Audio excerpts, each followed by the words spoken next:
I used to think love meant sacrifice.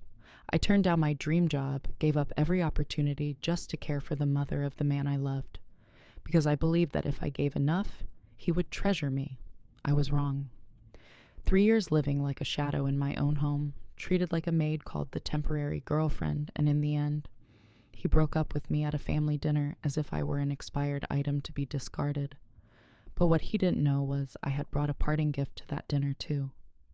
A black envelope filled with evidence that would destroy his career and his life forever. If you've ever been taken for granted, ever sacrificed for someone who didn't deserve it, then this story is for you. Because this isn't just about revenge. It's about reclaiming your worth in a way no one ever saw coming. Chapter 1. When Love Turns into Sacrifice. The call came at 2:47 a.m. on a Tuesday. I remember every single second because I was still awake then, lying in silence, staring at the ceiling empty inside, after yet another evening where Taylor claimed he had an urgent meeting and came home past midnight. The phone buzzed on the nightstand. I turned to see him fumbling in the dark to pick it up. "My mom fell again," he whispered, panic lacing his voice. "She's at the hospital." I didn't wait to hear more. I was already reaching for my robe while he was still stammering. I used to be that kind of person, the woman who would get up instantly without a question, the one who believed that love meant sacrifice, and sacrifice came with silence. We arrived at the hospital under the cold fluorescent lights. The smell of antiseptic and exhaustion hung in the air. Taylor's mother, Eleanor, lay in a hospital bed with a hip brace and a distant look in her eyes. She seemed smaller than ever. The doctor said she had fractured her hip, and more importantly, she was in the early stages of dementia. She could no longer live alone. We sat in the waiting room. Taylor rubbed his forehead, shaking his head over and over. "I can't do this," he said, his voice almost trembling. "The new project, the promotion, I can't juggle work and take care of Mom." I held his hand. "We'll figure it out. I don't want to force this on you." "You're not forcing me," I replied, the words spilling out instinctively. "I'm volunteering. That's what I said. I thought I was doing the right thing, that I was choosing love. I didn't realize I was choosing to give up myself." 3 days later, I called the architecture firm where I worked and withdrew from the interview for project lead, an opportunity I had been waiting for over 2 years. It was a sustainable housing project, and if I had successfully led it, it could have put my name on the map in the industry. "It's only temporary," I told myself. I emphasized that word when I spoke with my boss, with my mother, with myself. Just a few months until we find a good nursing home or hire a private nurse. But the truth is, once you accept the role of temporary caretaker, the whole world starts to see you as that forever. The first month went by smoothly enough. I still worked remotely, took on a few small projects. I took Eleanor to physical therapy, cooked her favorite soups, organized her medication, learned how to talk to someone who sometimes forgot even her own name. She often called me Taylor's friend, but sometimes she would smile and call me a sweet girl. Those little moments, I cherished them as rewards. But then, weeks turned into months, and months into years. My laptop gathered dust. Old clients gradually went to others. The project lead role went to a younger, more energetic colleague who was able to give full commitment, as my boss put it.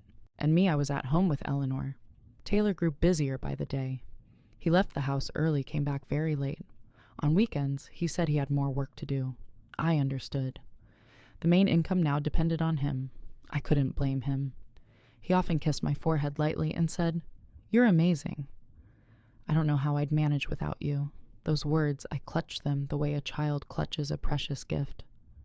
I thought I was being loved. I thought I was doing the right thing. But then little things began to shift. Tiny details I didn't notice at first. Only much later did I realize. Nothing was ever as temporary as I had believed. Chapter 2. The first crack's change never arrives loudly.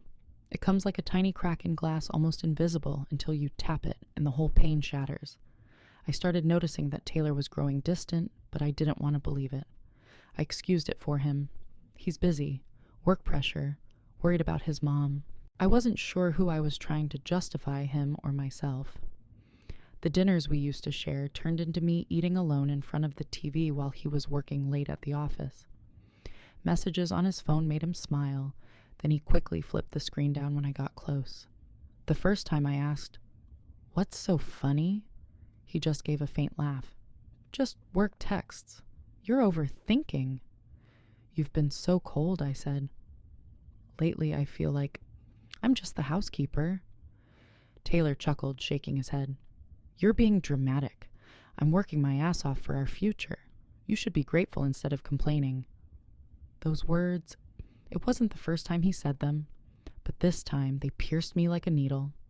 I sat there in the house I cleaned every day, where I cooked, did the laundry, cared for his mother, abandoned my career. And still I was being told I wasn't supportive enough. I began to feel small in my own life. Family gatherings grew more unbearable. Taylor's sister Michelle always looked as if she'd just stepped out of a fashion magazine, manicured nails, and a voice dripping with sarcasm. "You really are worth your weight in gold," she laughed to Taylor. "Having someone take care of Mom for free, so convenient." Eleanor, on her clearer days, often called me Taylor's friend, then quickly forgot my name. When I gently reminded her, she just nodded. "Oh, right, Alex, the temporary one." That time I only smiled, but inside it cut deep. I wasn't family. I wasn't a recognized partner. I wasn't a paid nurse. I was a shadow, nameless, voiceless, a useful ghost. But what broke me completely was one Thursday night. I was folding clothes in the bedroom when I heard Taylor on the phone downstairs. His voice wasn't even hushed, as if he didn't care if I overheard. "She's still useful for now," he said. "But honestly, I don't think I can stand it much longer." I froze the shirt in my hands, turning to stone. "Things at home are complicated," he continued. "She's taking care of Mom, so I can't yet, you understand. But I'm working on it.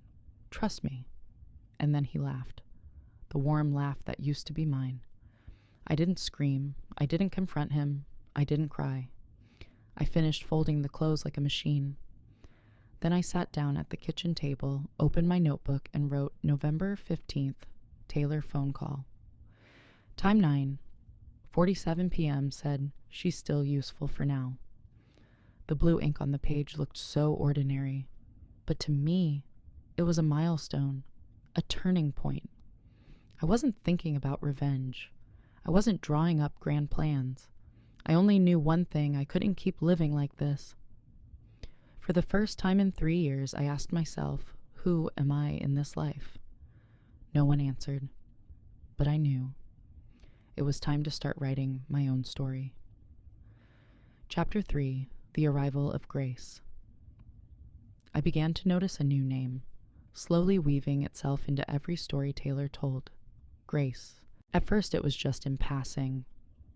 Grace thinks we should redo the quarterly report. Grace has a really effective client retention strategy.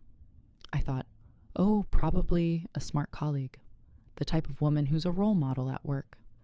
Then the name started showing up more frequently, spreading like an oil slick. Grace says we should invest in real estate. Grace thinks it's better to go to the Maldives during the off-season. Grace and her ex-husband used to have such memorable trips. I remember one time I laughed and said, "You sound like you're smitten with her." Taylor chuckled sheepishly, but didn't deny it. I suggested, "Why don't I cook dinner and we invite Grace over? It'd be nice to meet her." He hesitated. "She's really busy, and besides, it'd be kind of weird." Weird, I let it slide like I had so many other times. I was still busy caring for Eleanor, changing bandages in the morning, checking her meds at noon, escorting her to physical therapy in the afternoon. I didn't have time to dig deeper into my doubts, but then everything became clearer the day I decided to drop by Taylor's office unannounced. I got up early and made his favorite turkey and avocado sandwich with the expensive mustard he loved. After a tiring morning with Eleanor, she refused to take her meds and insisted on dressing herself I needed to feel wanted. I just wanted to see Taylor smile. When I reached the 15th floor, I fixed my hair in the reflection of the stainless steel elevator doors. My hand clutched the lunch bag. I didn't know if I was nervous or about to shatter. Taylor's office had glass walls. I saw them before they saw me. Grace was sitting on his desk. His hand was resting on hers, his fingers gently tracing circles on the back of it. They were laughing, intimate in a way that felt too close. Their eyes locked onto each other like no one else existed. I tapped gently on the glass. Taylor jolted, pulling his hand back like it had been burned. Grace stood and walked over to open the door, wearing a polished, professional smile. "You must be Alex, right? I've heard so much about you." Her voice was soft, confident, warm brown eyes, smooth skin, the kind of beauty that women like me after 3 years at home in worn-out t-shirts could only dream of. I held up the lunch bag like a white flag. I brought him lunch. Grace looked at me, then at Taylor. "That's so thoughtful. Taylor's a lucky man." I couldn't tell if it was sincerity or mockery. 2 weeks later, a gift package arrived at the house. Addressed to me, written in handwriting as delicate as a love letter from another era. Inside was a bottle of Chanel No. 5 perfume. The card read, "Thank you for supporting Taylor in his career journey. Came Grace." I stood still, holding the perfume bottle as it shimmered under the afternoon sun. I had smelled it before, a long time ago, on the collar of Taylor's shirt, on nights he came home late. I had told myself he probably had dinner with a female client. The perfume must have rubbed off by accident, but now I knew. It wasn't an accident, and it wasn't just a scent. I placed the bottle in a drawer. Along with it, I started filing away receipts, notes I had quietly begun collecting, work schedules, text messages, screenshots, credit card records. I wasn't ready for confrontation, but I needed to know that I wasn't crazy. I started learning how to trace Taylor's digital footprints like a forensic accountant, and piece by piece, detail by detail, breadcrumb by breadcrumb, I assembled the puzzle, a portrait of betrayal, and I once called useful temporary was now about to become the main character in a story they never saw coming. Chapter 4, The Opening Blow. I was no longer the woman who cried silently into her pillow every night. I had awakened, and I started planning. I hired Marcus, a private investigator. He didn't ask many questions, just silently flipped through the notes I had brought him. "You've done most of my job for me already," Marcus said with a hint of satisfaction. "Now let me take care of the rest." 3 weeks later, he called me. "I've got what you need." I still remember sitting in front of my laptop, watching the hotel elevator security footage.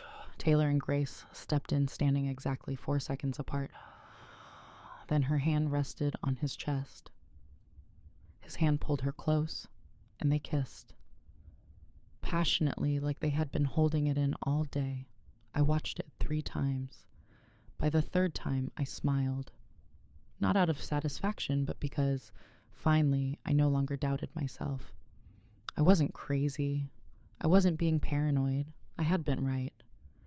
But then, I uncovered more than I expected. While reviewing a recording Marcus had provided, I accidentally overheard a different conversation, not just about the affair, but about money. Taylor's voice was low and careful. "We need to wire Henderson by Thursday. Can you adjust the transaction date to match last month?" Adjust. The transaction date, I froze. This wasn't just about emotions anymore. This was financial crime, fraud, money laundering. I decided to dig deeper. With the evidence Marcus had collected, I went to a forensic accountant. She confirmed Taylor and Grace had been quietly siphoning money from client accounts, masking it with carefully manipulated figures. They hadn't just betrayed me emotionally. They had betrayed the trust of their entire company, and right then, I knew my revenge wouldn't be a slap in the face. It would be a sentence, in front of everyone. Taylor came home 3 days later with a radiant smile. He hugged me, lifting me off the ground like nothing had happened. "I got promoted senior vice president. Can you believe it?" I smiled. At the right time, the right way. That's amazing. We should celebrate. A weekend BBQ, he suggested. Invite everyone. Family coworkers, just good food and vibes. Perfect, I said.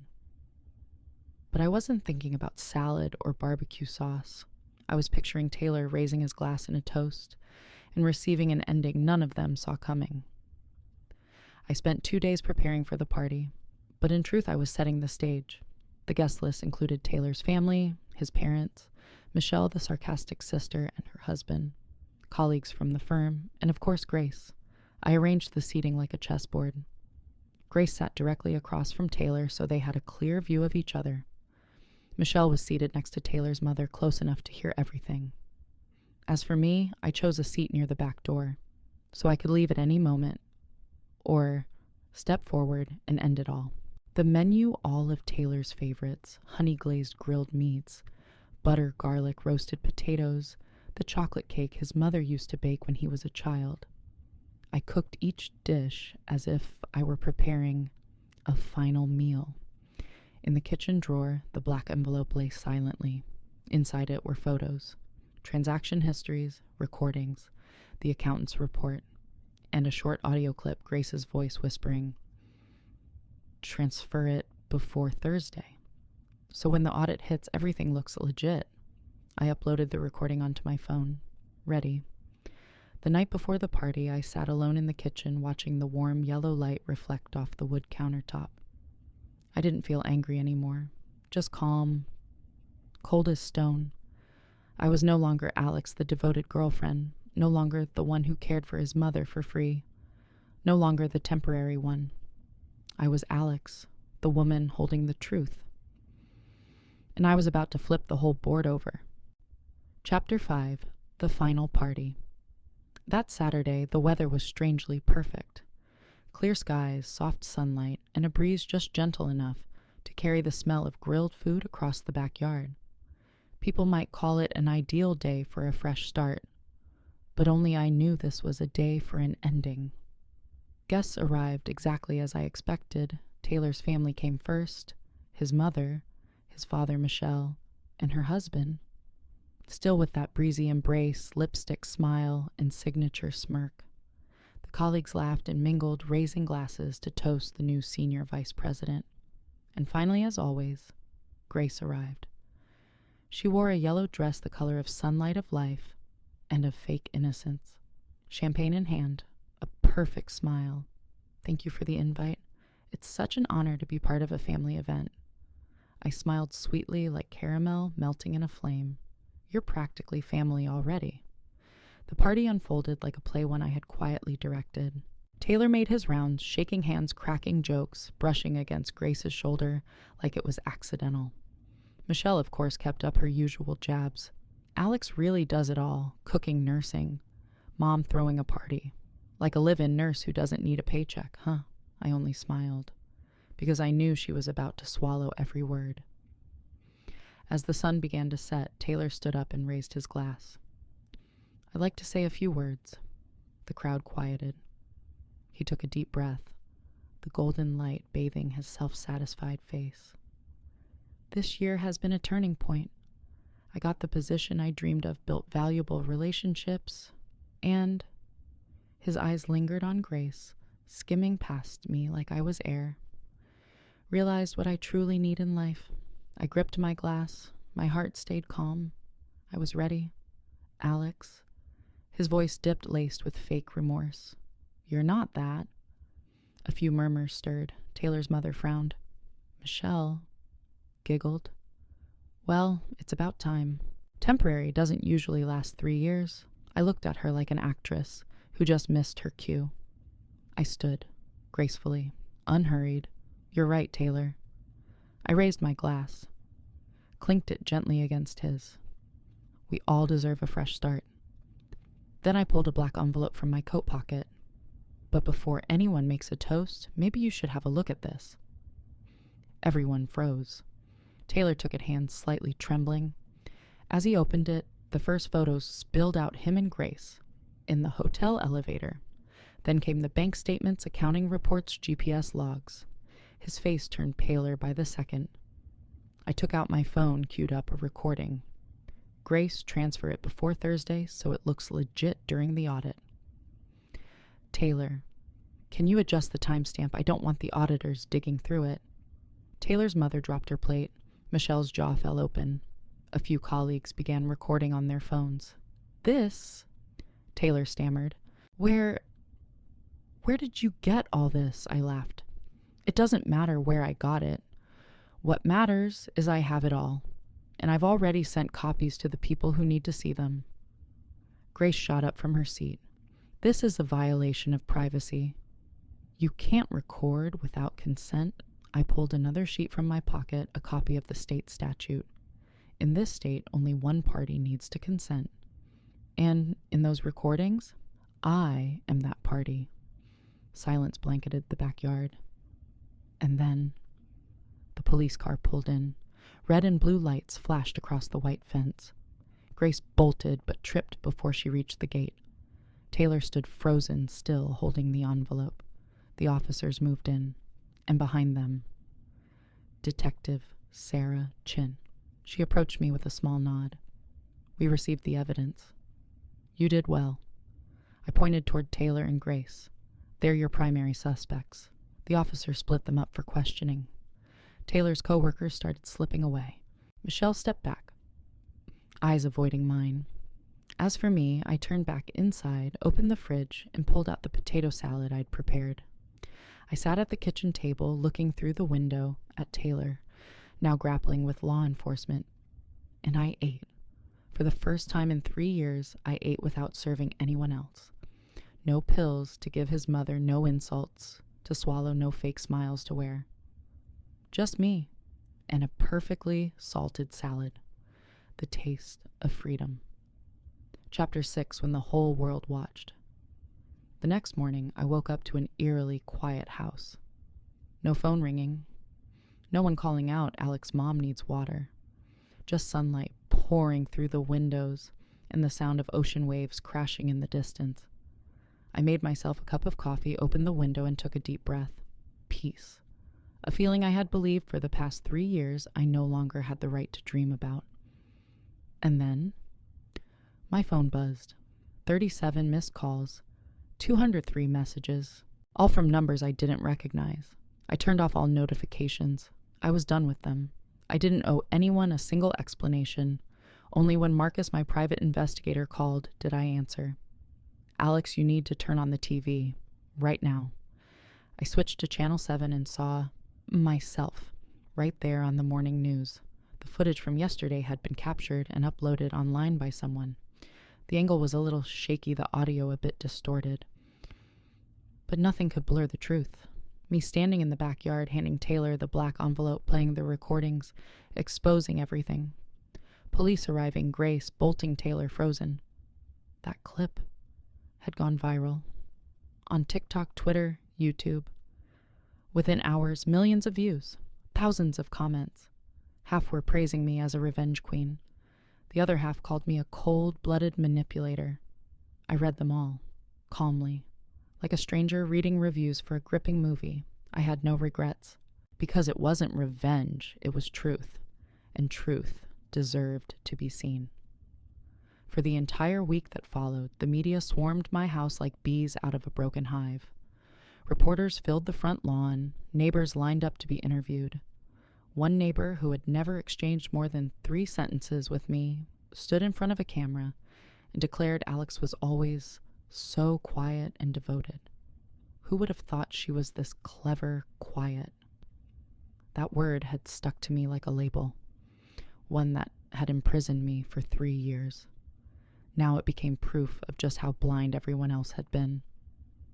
3 days later, Grace held a press conference. She cried, claimed she had been coerced, manipulated, threatened, that all her mistakes stemmed from blind love. I almost laughed out loud. If acting were a crime, she deserved an Emmy. Not even 12 hours later, Taylor appeared on television too. His face stiff, reading a lawyer-crafted statement I was a victim of seduction and manipulation. Grace pressured me. I was unaware of the financial misconduct. The two of them, once secret partners in fraud, now throwing each other under the bus. Pathetic. So pathetic it was almost funny. That evening I ordered Chinese takeout and laid on the couch eating while watching them squirm on the news. No more anger, no more pain, just a feeling of release. A few days later, I got a call from an unfamiliar number. Alex Rodriguez. Yes, who's this? This is Carmen Valdez, the new nurse for Miss Eleanor at Sunset Manor. I froze. Is she all right? Physically, she's stable. But I'm calling because she mentioned you. She had a rare moment of clarity, and the first thing she asked was, "Where's the girl who made me the good soup?" I didn't know what to say. Carmen continued, her voice gentle. She cried. She remembered everything. Remembered you taking her to appointments, how you always stayed kind even when she forgot your name. She wanted to thank you and say she was sorry. I sat there, phone pressed to my ear, motionless. The tears came, but not from sadness. It was because, finally, someone saw me. Saw the patience, the sacrifice, the love I had poured into a place, into a family that never saw me as one of their own.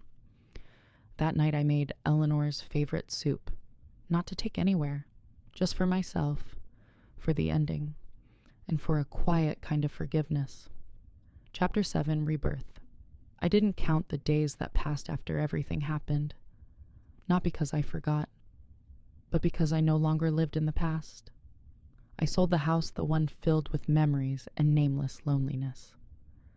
Now I live in a small apartment overlooking the ocean. 200 square feet of freedom, no room for the elderly, no corner office for a man who was barely ever there. Just me.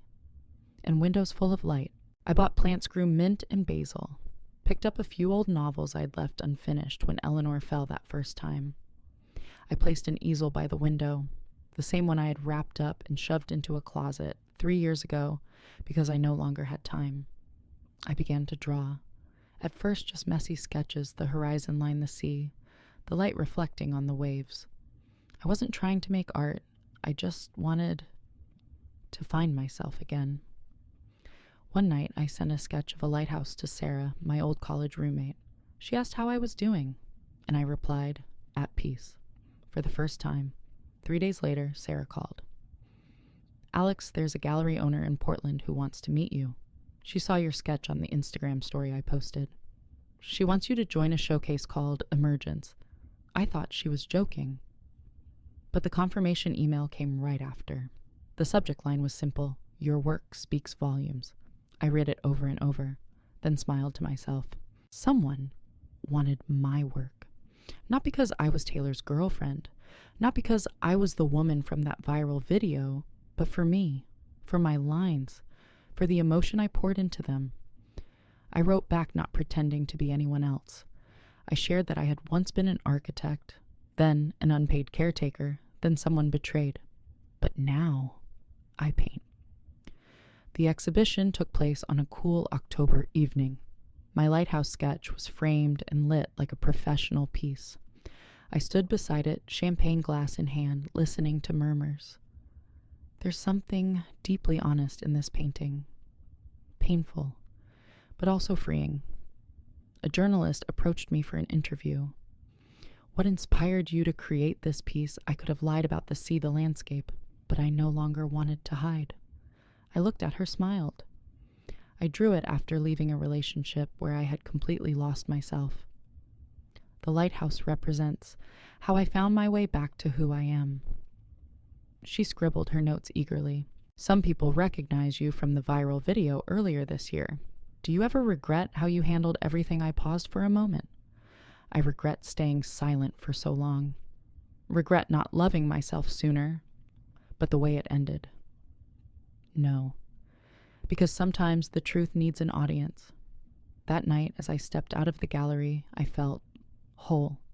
Not because of the praise, but because after everything I had stepped out of the shadow others cast on me and was finally living in my own light. Chapter 8. The New Storyteller. I don't count days anymore. I count the new things I've done.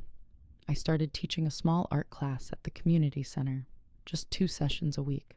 All women, most over 50. Some recently divorced. Some with children who've moved away. Some had just lost their husbands. each of them navigating a turning point, just like I once did. We painted, we talked, and often we sat in silence. Not the heavy kind, but a peaceful silence shared between people who understood each other. I remember one time an older woman named Margaret, over 60, held her brush with trembling hands.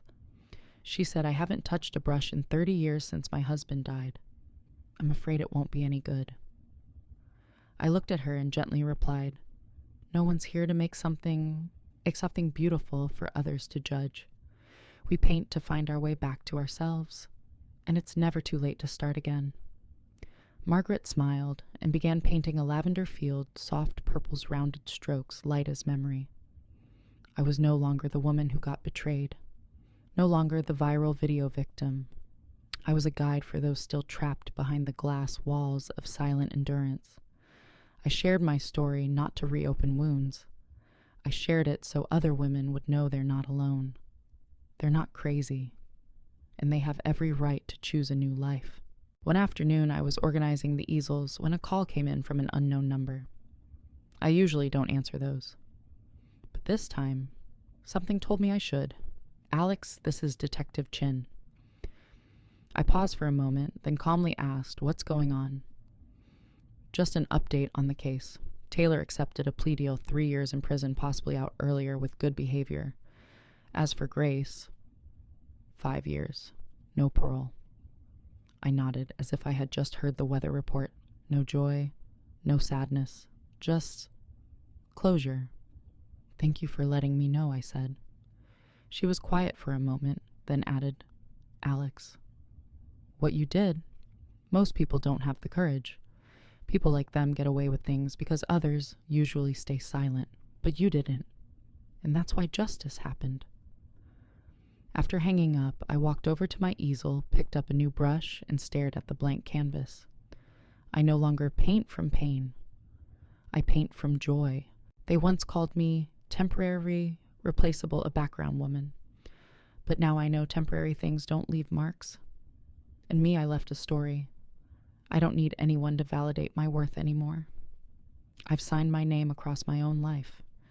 And every time I sign a new piece of work, I smile, because sometimes the woman they underestimated the most is the one who gets the final word. And that's how I ended my story, not with tears, but with a signature on a brand new canvas. No longer the woman who was betrayed, belittled, or called temporary. I am Alex, the survivor, the storyteller, and the one who got the final word. If this story made you feel stronger, seen, or simply made you smile, please give this video a like. And if you believe women deserve a voice, subscribe to Scarlet Vows so you never miss another story again. Now it's your turn. When was the moment silence stopped being worth it for you? Share it in the comments below. Because maybe your story will be the next spark that lights the fire.